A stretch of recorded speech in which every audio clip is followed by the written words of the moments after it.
समस्त श्रोतागणों को मेरा प्रणाम।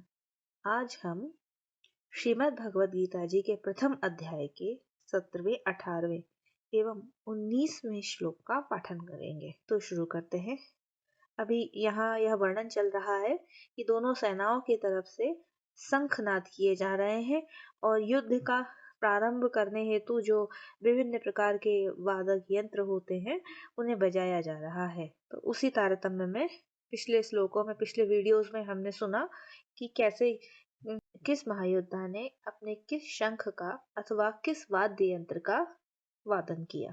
काश्यश्च परमेश्वासः शिखंडी च महारथः दृष्टद्युम्न विराटश्च सत्याकी च अपराजितः द्रुपदो द्रौपदेयाश्च सर्वशः पृथ्वीपतये सौभद्रश्च महाभावो शंखां दद्मो पृथक पृथक।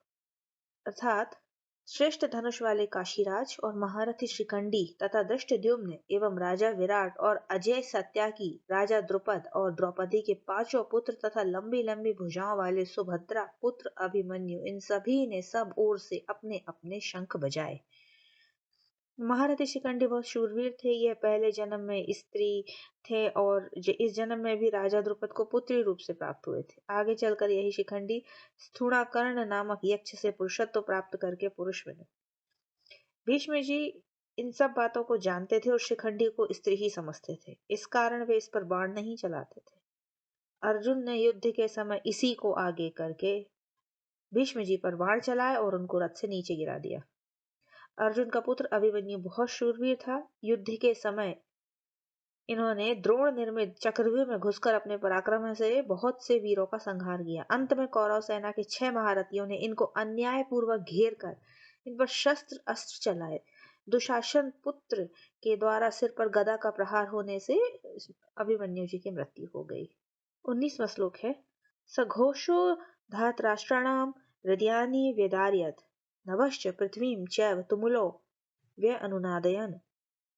अर्थात पांडव सेना के शंखों के उस भयंकर शब्द ने आकाश और पृथ्वी को भी गुंजाते हुए अन्याय पूर्वक राज्य हड़पने वाले दुर्योधन आदि के हृदय विदीर्ण कर दिए।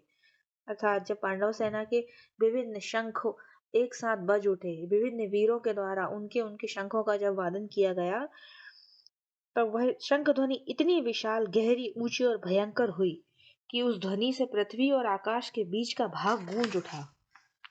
उस शब्द ने अन्याय पूर्वक राज्य को हड़पने वालों के और उनकी सहायता करने के लिए उनके पक्ष में खड़े हुए राजाओं के हृदय विदीर्ण कर दिए।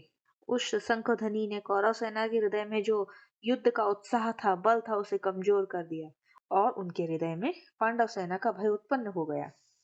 धन्यवाद। मिलते हैं अगले वीडियो में अगले श्लोकों के साथ।